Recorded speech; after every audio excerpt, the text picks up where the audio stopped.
In the last lecture, we started with chapter number 7, that was population. We learned why population is important. We learned how population is counted. We learned that counting of population is called as census. In our country, the population is counted every 10 years. Okay. The last census was 2011, and the next census will be 2021. Then we learned कि there is a population growth, means at what rate the population is growing. And हमने ये भी पढ़ा कि what are the factors responsible for population growth. If you see the textbook PDF, तो उधर नीचे लिखा हुआ है birth rate, death rate, life expectancy and migration. इनके बारे में हमने लास्ट लेक्चर में पढ़ा था कि what is death rate, what is birth rate, what is life expectancy, what is migration. These are the factors responsible for population growth. इसके बाद में हमने we also covered distribution of population, कि how the population is distributed in a particular area. ठीक है, is the population distribution even or uneven? चलो तुम लोग मेरे को आंसर करो. Population distribution is even or uneven?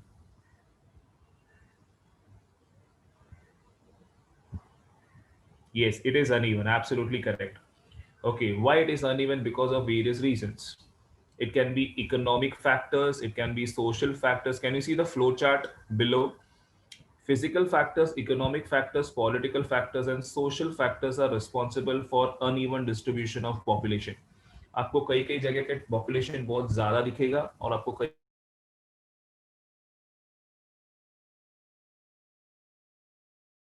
Population कम दिखेगा.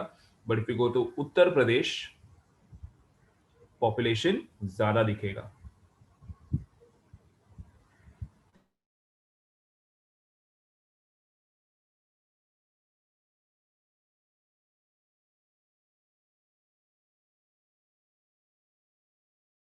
पंजाब में एग्रीकल्चर बहुत ज्यादा होता है. ठीक है, तो पंजाब में एग्रीकल्चर ज्यादा होता है तो वहां पर पॉपुलेशन आपको ज्यादा दिखा because people are engaged in agriculture. But if you go to Arunachal Pradesh in our country, वहां पे उतना ऑक्यूपेशन नहीं है, इसके लिए वहां पर पॉपुलेशन कम दिखता है. ठीक है, so there are various factors responsible there are various factors responsible for uneven distribution of population. Okay, इसके बाद में हमने डेंसिटी ऑफ पॉपुलेशन किया था. हमने डेंसिटी ऑफ पॉपुलेशन किया है लास्ट लेक्चर में. ये okay, so let us start with density of population. हमने डिस्ट्रीब्यूशन ऑफ पॉपुलेशन किया था, अभी ये डेंसिटी ऑफ पॉपुलेशन. दोनों अलग है. ठीक है, दोनों अलग है, तो ध्यान से सुनना what is density of population, because ये आपको 10th स्टैंडर्ड में भी काम आएगा और 9th स्टैंडर्ड में भी काम आएगा. ओके, डेंसिटी ऑफ पॉपुलेशन मतलब क्या है? Population of country to its area is sorry, if you talk about density of population, the ratio of the population of a country to its an area is population density. मतलब एक area में 1 square kilometre में कितने लोग रहते हैं उसको बोलते हैं density of population in 1 square kilometre. ठीक है, उसको बोलते हैं density of population. For example, अगर मैं सिंप्लीफाई करूं, नीचे देखो फॉर्मूला दिया है, density of population is equal to population of a region divided by area of that region. Again ये जो फॉर्मूला है, density of population is equal to population of a region divided by area of that region. ठीक है, तो अगर मैं density of population का बात करूं तो नीचे देखो उत्तर प्रदेश का दिया है, पॉपुलेशन भी दिया है, एरिया भी दिया है. अब मैं अगर इसको कैलकुलेट करूं, ठीक है, इफ आई कैलकुलेट दिस, नीचे का जो देखो टेबल में दिया है उत्तर प्रदेश का, so it is 19 crore 98 lakhs 12,341 is the population divided by 2,40,926 is the area. तो आपको आएगा density, the density is 829 people और 829 person living per square kilometer in 1 square kilometer. If you want, you can write the answer in the textbook. The answer is 829. Okay, आपने सोचा रहेगा कि sir ने इतना जल्दी कैसे किया. आई यूज्ड अ कैलकुलेटर, ठीक है। सो कैलकुलेटर यूज करके मैंने निकाला है, तो it is 829 person living per square kilometer. This is the density of Uttar Pradesh.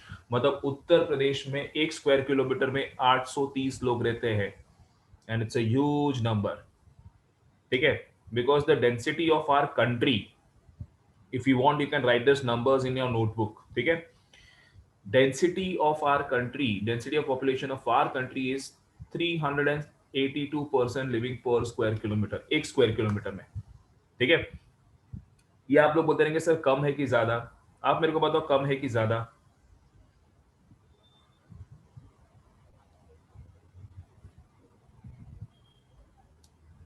It is more, the density of our country is more. If I give you Brazil's का density, Brazil का density of population कितना है मालूम है? Brazil's density of population is 21 people living per square kilometer. Brazil. If I go to Australia, Australia's density is 43 people living per square kilometer. और अपना कितना है? 382. उत्तर प्रदेश का कितना है? 839. सो ये ज्यादा है। मतलब अपने यहाँ पे अगर मैं बात करूं, अगर मैं ऑस्ट्रेलिया में जाऊं या मैं ब्राजील में जाऊं, तो वहां पे एक घर अगर यहाँ पे है तो 1 किलोमीटर छोड़ के दूसरा घर है। If one house is over here, so the second house is at a distance of 1 kilometer. India में ऐसा पॉसिबल है क्या? नहीं। इंडिया में क्यों पॉसिबल नहीं है? बिकॉज अपना डेंसिटी ज्यादा है। अपने यहाँ पे कैसे है, दो घर चिपक के रहता है, खिड़की खोला तो पड़ोसी दिखता है क्या नहीं? Why? Because the density is more in our country. समझा? तो द डेंसिटी ऑफ पॉपुलेशन, अच्छा इसको निकालते क्यों है सर? इससे क्या पता चलता है? इससे अपने को पता चलता है कि 1 स्क्वायर किलोमीटर में कितने लोग रहते हैं। अगर 1 स्क्वायर किलोमीटर में बहुत ज्यादा लोग रह रहे हैं, तो उसके लिए कोई सोल्यूशन निकालना है कि उनको किसी और जगह पे शिफ्ट करें। बिकॉज इतना अगर 1 स्क्वायर किलोमीटर में रहेंगे तो बहुत कंजेशन होगा, ठीक है, पोल्यूशन होगा। तो इसके लिए 1 स्क्वायर किलोमीटर में ज्यादा लोग रहना भी अच्छा नहीं है।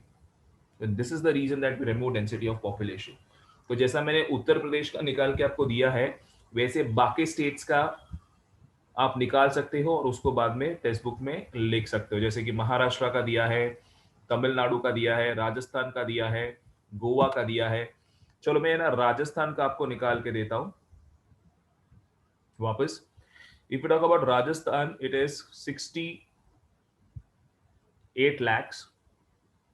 68,54,837 divided by the area, that is 1,30,000. Sorry, the area is 3,42,239. The answer comes to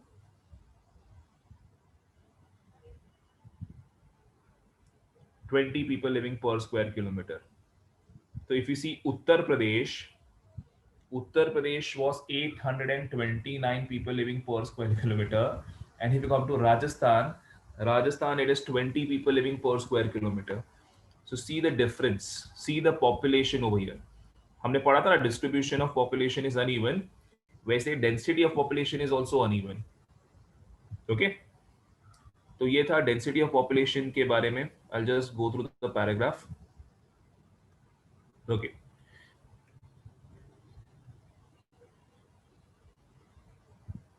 okay, मैं वो पैराग्राफ पढ़ रहा हूं तो ध्यान से सुनना। Density of population, the ratio of the population of a country to its area is population density. While discussing the population distribution, density of population is also considered. The density of population is calculated, जैसा मैंने formula discuss किया था, density of population is equal to population of region upon area of a region. Next is, from the area of the region and its population, one can calculate how many people live in 1 square kilometer, and density of population is not same everywhere. In some regions the area is small but the population is large. जैसे कि उत्तर प्रदेश का area छोटा है राजस्थान से,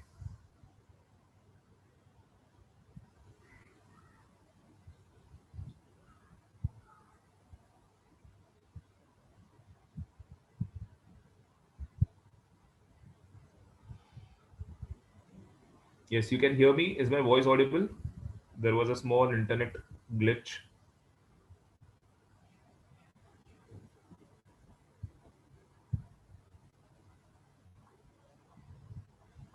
okay, चलो. सो मैं क्या बोल रहा था कि कुछ कुछ जगह पे एरिया कम है, पॉपुलेशन ज्यादा है. कुछ कुछ जगह पे पॉपुलेशन कम है, एरिया ज्यादा है. जैसे कि Uttar Pradesh, the area is small and the population is more. And if you talk about Rajasthan, Rajasthan the area is big but the population is less. ठीक है. तो एरिया पे भी डिपेंड करता है डेंसिटी ऑफ पॉपुलेशन. समझा? तो density of population depends on the population of that area as well as the area of that region. Okay. जैसे कि अगर मैं एग्जांपल दूं, यहां पर देखो केरला दिया है. Now if you talk about Kerala, Kerala in the other regions area is large but the population is small, therefore the density of population is low. For example Rajasthan. But Kerala में कैसे है ना, केरला में राजस्थान राजस्थान जितना ही पॉपुलेशन है, केरला में राजस्थान जितना ही पॉपुलेशन है या थोड़ा ज्यादा रहेगा, लेकिन तो भी केरला का डेंसिटी ज्यादा है. क्यों? बिकॉज केरला का एरिया कम है और राजस्थान का एरिया ज्यादा है. Try to understand that. The population of Kerala and Rajasthan is almost same, but the density of Kerala is more than Rajasthan. The reason is because the area of Rajasthan is more than Kerala. समझा? इसके लिए आपको राजस्थान का population कम दिखता है. Okay. सो ये था density of population. I hope everyone understood. If you have any doubts you can ask me now. Yes, you have to message on Nishant sir ID. ठीक है, जो निशांत सर लिखा हुआ आईडी है उस पर आपको मैसेज करना है if you have any doubts. ठीक है. सो आगे बढ़ते हैं. ये था distribution and density of population. Now we come to the structure of population, कि पॉपुलेशन को किस किस हिस्सों में डिवाइड करते हैं. ठीक है. अच्छा, आप एक काम करना है, आपको ये जो फॉर्मूला है वो अपने नोटबुक में लिख लो फटाफट. आज का डेट लिखो, चैप्टर का नाम लिखो, और डेंसिटी ऑफ पॉपुलेशन है इसका जो फॉर्मूला दिया है उसको लिख दो फटाफट. I'll give you a minute. Yes, the table was according to 2011 census. वो टेबल के ऊपर राइट हैंड साइड में लिखा भी है, देखो ब्रैकेट में, सेंसस 2011.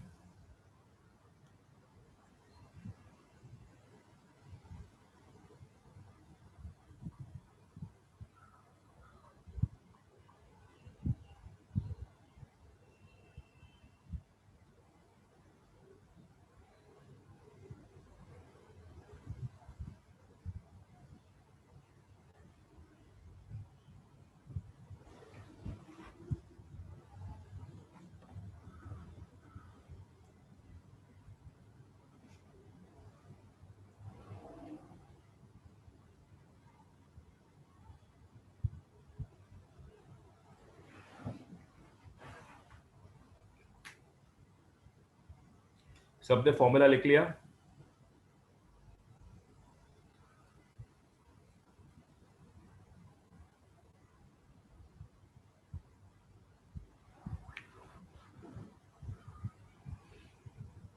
कोई चैट पे रिप्लाई नहीं कर रहा है. Everyone is done writing the formula.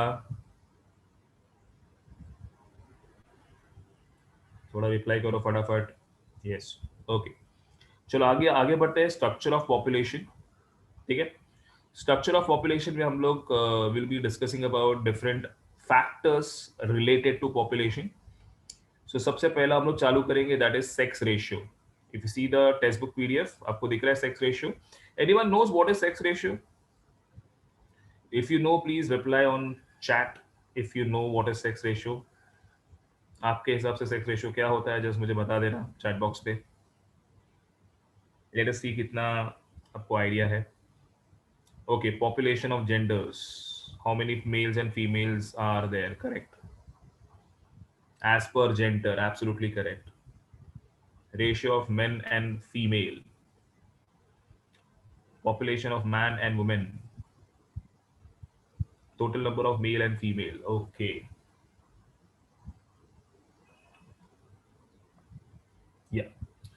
Absolutely correct. Sex ratio means it is as per the gender. अगर मैं सिंपल टर्म्स में बोलूं, total number of females divided by total number of males into 1000 is called as sex ratio. अगर मैं इसको और simple बोलूं, number of females per 1000 males, number of females per 1000 males in a particular area is called as sex ratio. मतलब हर 1000 mail के comparison में कितने females है उसको बोलते हैं सेक्स रेशियो. हर 1000 मेल्स के कंपैरिजन में कितने फीमेल्स है उसको बोलते हैं सेक्स रेशियो. ठीक है. अच्छा, ये सेक्स रेशियो निकालने का रीजन क्या है? Why we are removing the sex ratio means हम क्यों कैलकुलेट कर रहे हैं कि कितने मेल्स है कितने फीमेल्स है. हाँ, बाद में वो पॉपुलेशन काउंटिंग में काम आता है, बट वही एक रीजन है.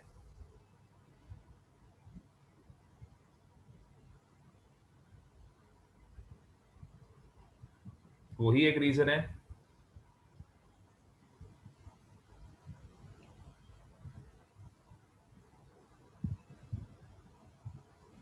Yes, there is a good question by Omkar कि why sir it is not males per thousand females? Why it is not males per thousand females? The reason why, because this sex ratio a concept was started in earlier 90s or earlier 80s.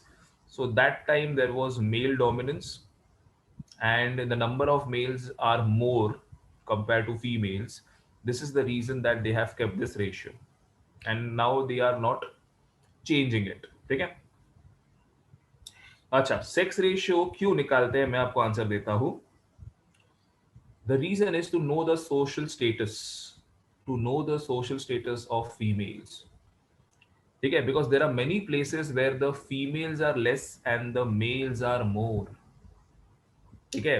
अब females कम है, ठीक है, अगर naturally कम है तो समझ सकते हैं, but if there are any other reasons जिसकी वजह से फीमेल्स कम है, देन वहां पे कैसे है कि we have to take more efforts to increase the number of females. अब मैं आगे यहाँ पे आपको मैं बताता हूँ with the help of the example. मैं ये पूरा पैराग्राफ पढ़ूंगा तो आपको समझेगा व्हाट इज द रीजन.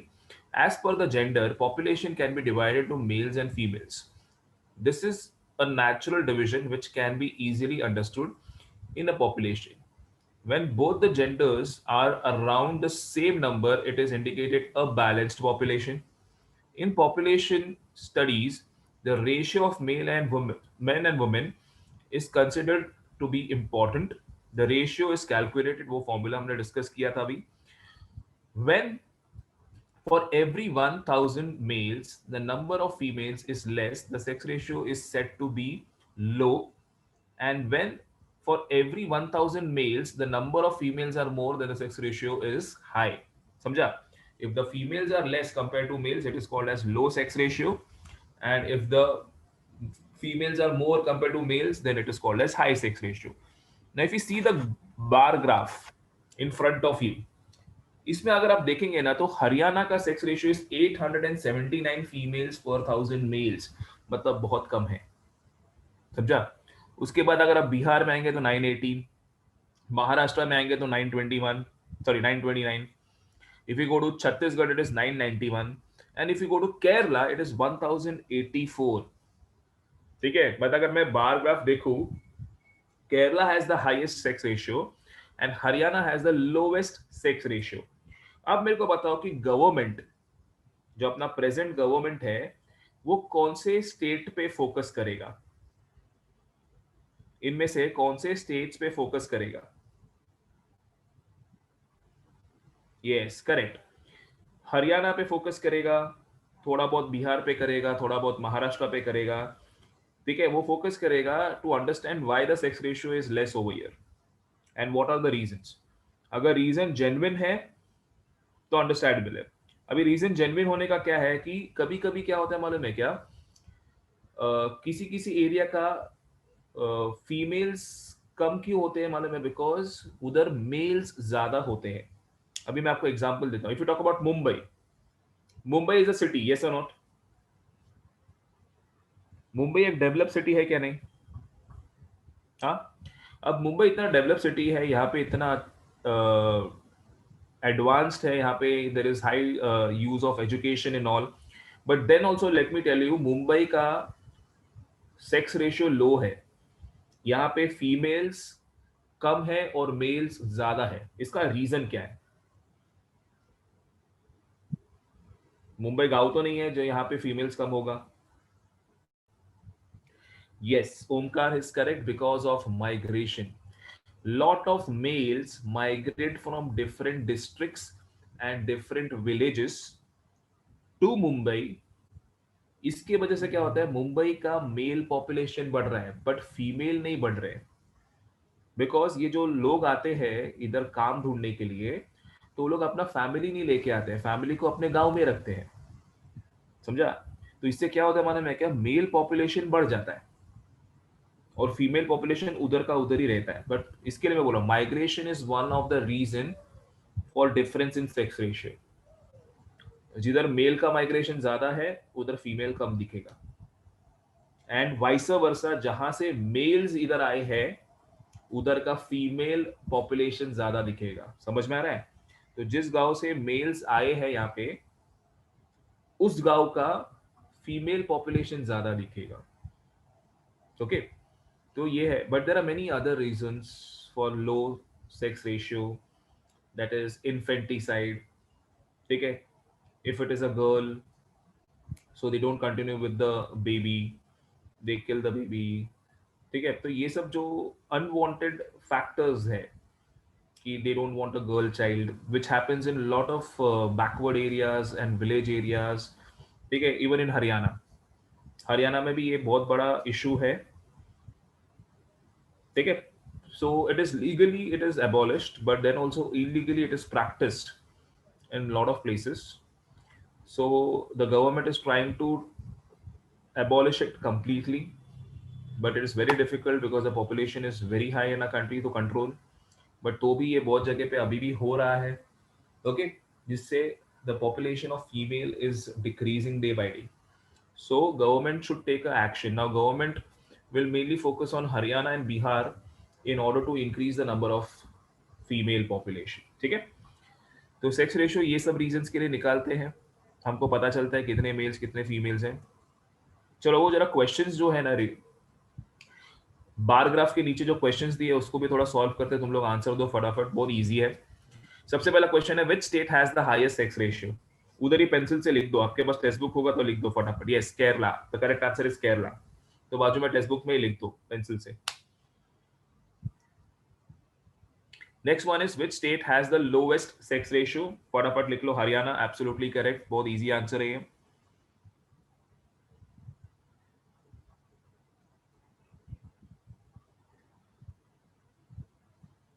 अभी एक ओपन एंडेड क्वेश्चन पूछा है लास्ट वाला, what changes should be taken place in Maharashtra to bring about balanced ratio and how much change is necessary? ये क्वेश्चन आपका होमवर्क है। ये ओपन एंडेड क्वेश्चन है। ओपन एंडेड क्वेश्चन मतलब कि you can give your own views. तो इसका मेरे को आंसर नेक्स्ट लेक्चर में चाहिए, मैं पूछूंगा इंडिविजुअली। तो आप क्या लिखते हो मुझे वो सुनना है। जब नेक्स्ट लेक्चर होगा ना तब ये होमवर्क होगा आपका। ठीक है, ये आपका होमवर्क है। तो नेक्स्ट लेक्चर में मैं पूछूंगा इंडिविजुअली, तभी आपको इसका आंसर देना है। ठीक है, now let us go ahead to geographical explanation. उसके नीचे जो है, now in regions where the proportion of females is more than males, predominantly the out migration of men is high। मैंने बोला था ना, जहां पे आपको फीमेल ज्यादा दिख रहे हैं और मेल्स कम दिख रहे हैं, वहां पे वहां से मेल ज्यादा माइग्रेट हो रहे हैं और फीमेल ज्यादा हो गए। ठीक है, the out migration is very often for employment purposes and for example Kerala, but where the proportion of females is less than males, in most cases the birth rate of female is less। जहां पे आपको females कम दिख रहे हैं वहां पे major reason क्या है, the birth rate of females is less. तो मैंने बोला ना कि नेचुरली होगा तो ठीक है, बट अगर इन्फेंटिसाइड हो रहा है, इन्फेंटिसाइड मतलब कैसा है कि if the if the person knows that it's a girl child, so they kill the girl। ठीक है, कि दे किल द बेबी गर्ल, तो वो जो हो रहा है वो नहीं होना चाहिए, ठीक है। हाउ मेनी पॉइंट्स, मैंने जो होमवर्क दिया उसमें you can write according to you, लेकिन राइट 3 पॉइंट्स, 4 पॉइंट्स, 5 पॉइंट्स, जितना आपको समझ सके उतना लिख सकते हैं आप लोग, ओके। तो ये था सेक्स रेशियो। आगे बढ़ते हैं दूसरे कैरेक्टरिस्टिक्स पे, दैट इज एज स्ट्रक्चर, ठीक है। अब एज स्ट्रक्चर मतलब क्या? इन a reason when the population is subdivided as per the age groups, ठीक है, this is called as age structure. तो अभी आपको क्या करना है मालूम है क्या? नोटबुक में लिखना है व्हाट इज एज स्ट्रक्चर, लिखो नोटबुक में व्हाट इज एज स्ट्रक्चर और ये आंसर लिखो। In a region, when the population is subdivided as per the age group, this is called as age structure of the population. यहां तक वो लिखना है, फटाफट लिख लो।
I hope everyone is writing, and if you are done writing the answer, then we'll continue ahead.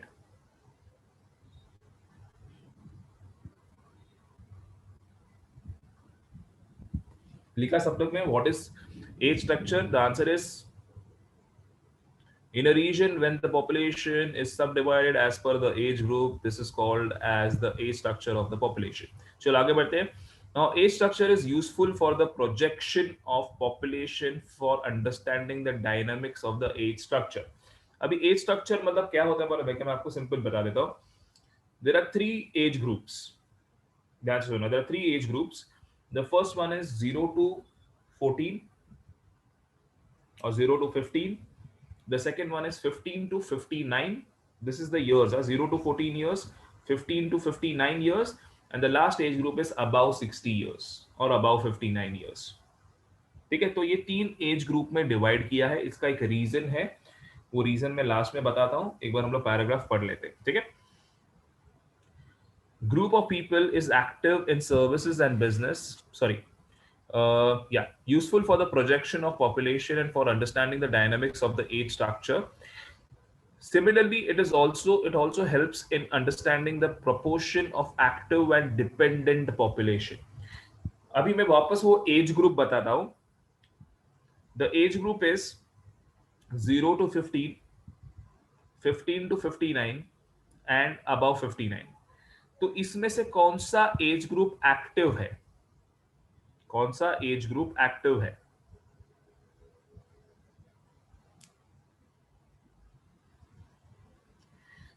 Yes, Deven ने, साइदाम से देवेन ने करेक्ट आंसर दिया। It is 15 to 59। 15 to 59 is an active population। 0 to 15 चाहिए तो ये नोटबुक में लिख लेना। 15 to 59 is active population। 0 to 15 and above 59 is dependent population।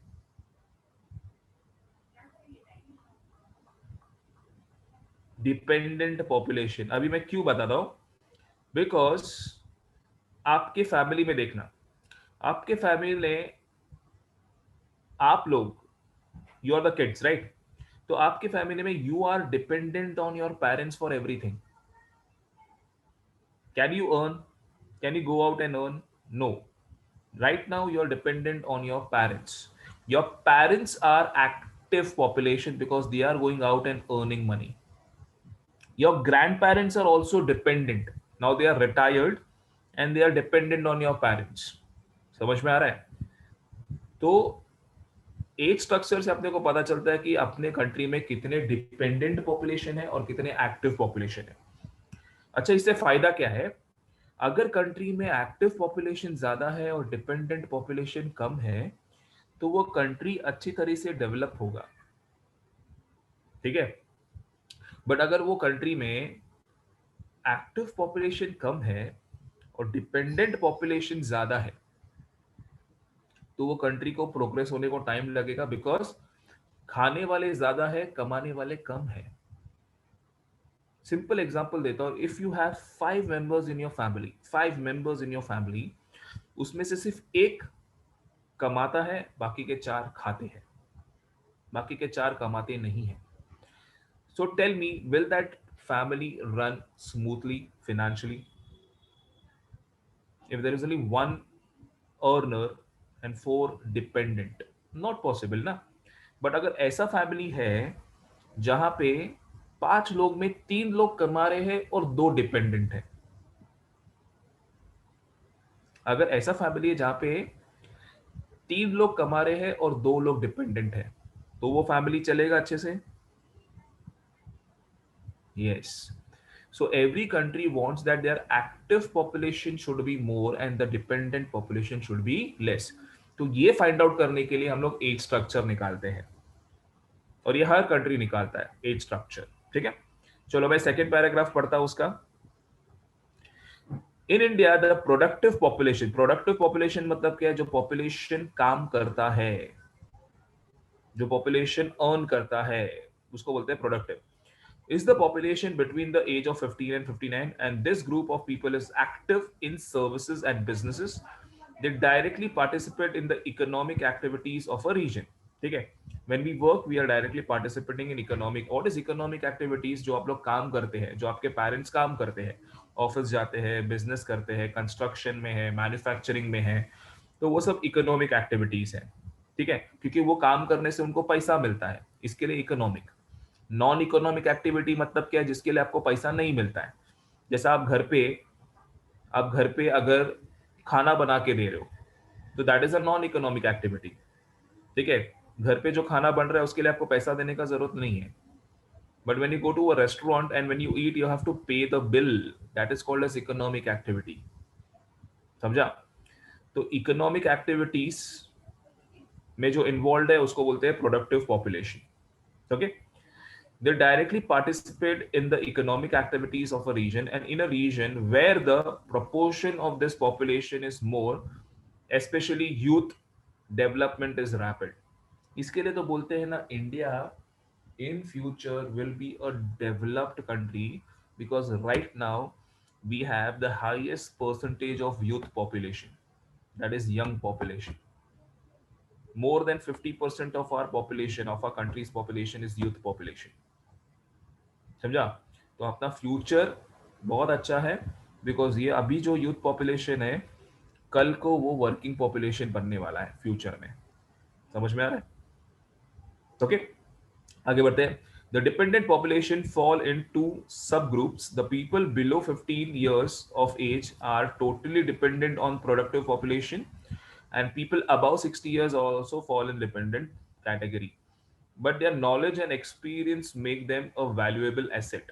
अभी जो अबाउ 60 ईयर्स वाले हैं, ठीक है, भले वो डिपेंडेंट पॉपुलेशन है, बट उनका एक्सपीरियंस बहुत है, उन्होंने दुनिया बहुत देखा है, उनका एक्सपीरियंस और नॉलेज वास्ट है, और उस एक्सपीरियंस और नॉलेज को हम लोग यूज कर सकते हैं. आपने देखा रहेगा आपके घर पे भी, कभी भी कोई इंपॉर्टेंट डिसीजंस लेना है, ठीक है, रिलेटेड टू हाउस और anything, you can see your parents are, they consult your grandparents. Yes or not? आपने देखा है कभी? आपको पता नहीं होगा, बट आपने देखा रहेगा, सुना रहेगा. तो वो क्यों करते हैं मालूम है? Because they have lot of experience, they have lot of knowledge. So उनका जो एक्सपीरियंस और नॉलेज है उसको यूज करते हैं, समझा?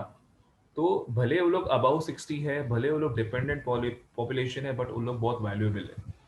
ठीक है, उनका नॉलेज और एक्सपीरियंस डेवलपमेंट में यूज कर सकते हैं, इकोनॉमिक ग्रोथ में यूज कर सकते हैं।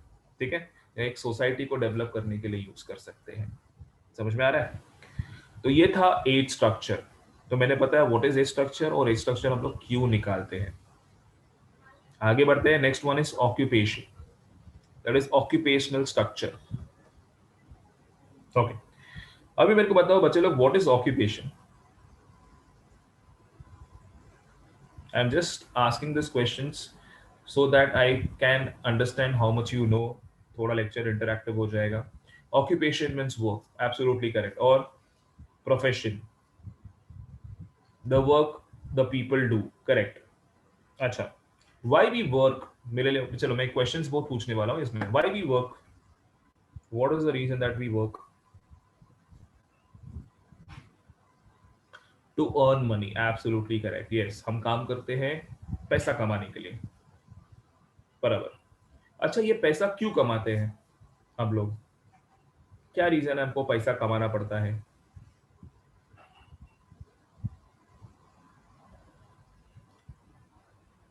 Okay, to live life, to live, to get food, absolutely correct. To fulfil our needs, yes, to fulfil our needs.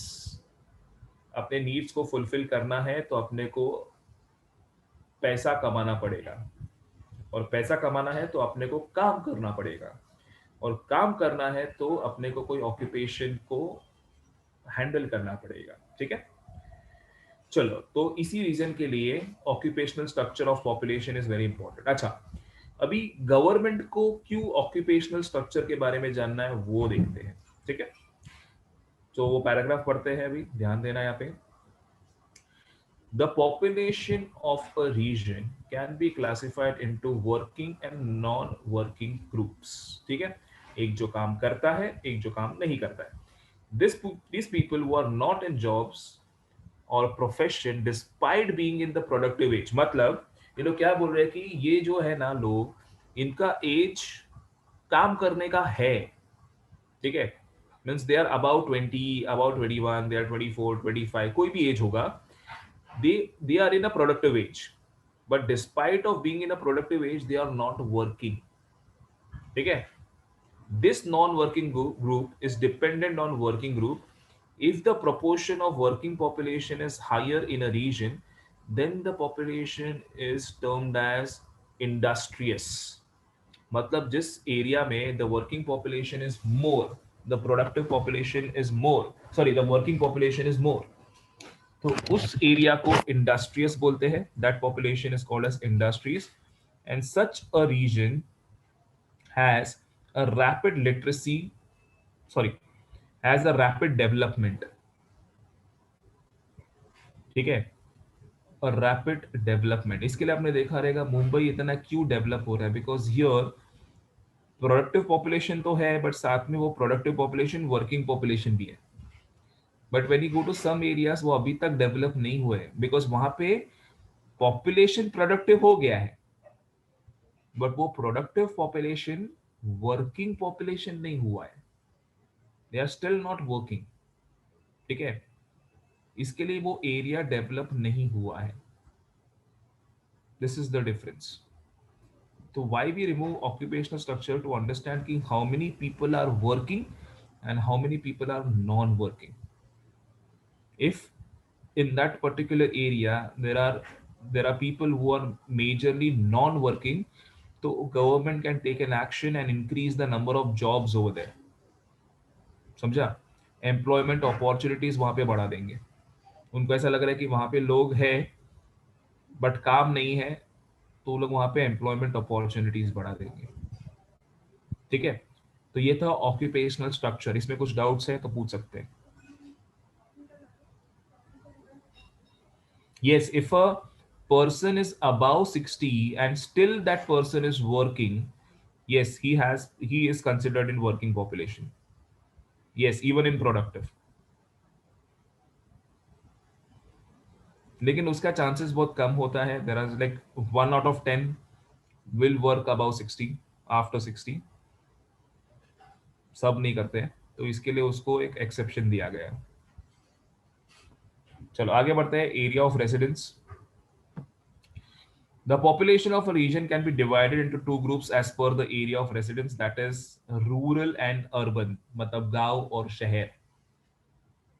People in the rural areas are mainly employed in primary occupation. Primary occupation बोलेगा तो agriculture, fishing, farming, mining, ये सब जो occupation है इसमें involved है, directly और indirectly.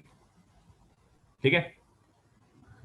And in urban areas, the proportion of population is working in secondary and tertiary. Secondary and tertiary बोलेगा तो what is secondary occupation?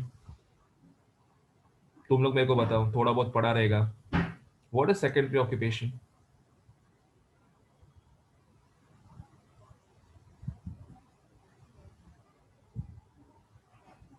कोई बता ही नहीं रहा है what is secondary occupation. फटाफट.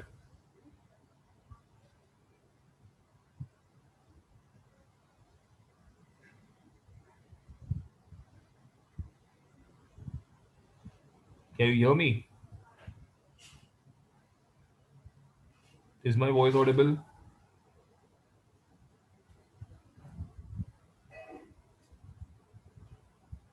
Agriculture is not secondary occupation, Shreya. Agriculture is primary occupation. Secondary occupation क्या? चलो मैं एक स्टोरी बताता हूं तो आपको समझेगा.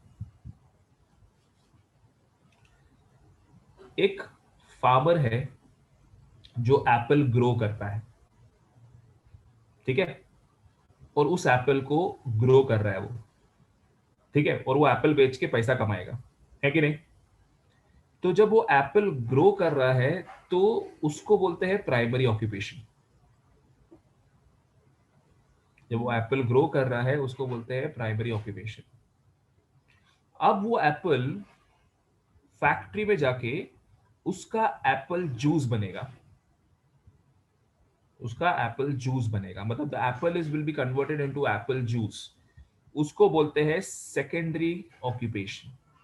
When the apple is converted into apple juice, when the cotton is converted into cotton clothes, when the sugar cane is converted into sugar, that is secondary occupation.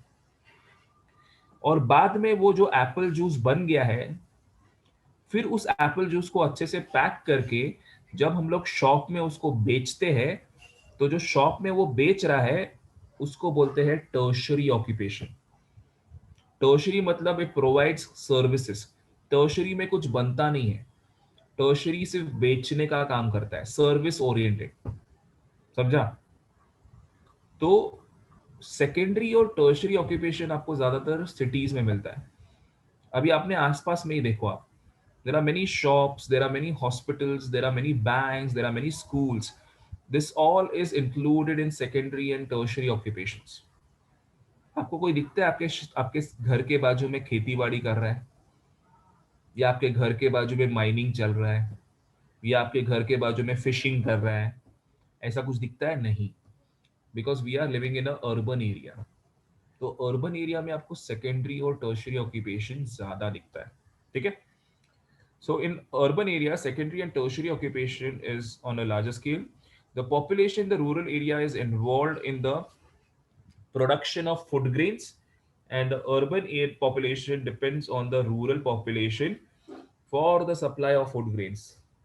मतलब हम लोग रूरल एरिया पे depend करते हैं for the supply of food grains. Okay. तो जब rural area में agriculture अच्छा खासा होगा, then there will be a good supply of food grains to urban area. So we can say that rural and urban are interdependent, गांव और शहर. ठीक है. ओके, तो यहां तक समझा आपको?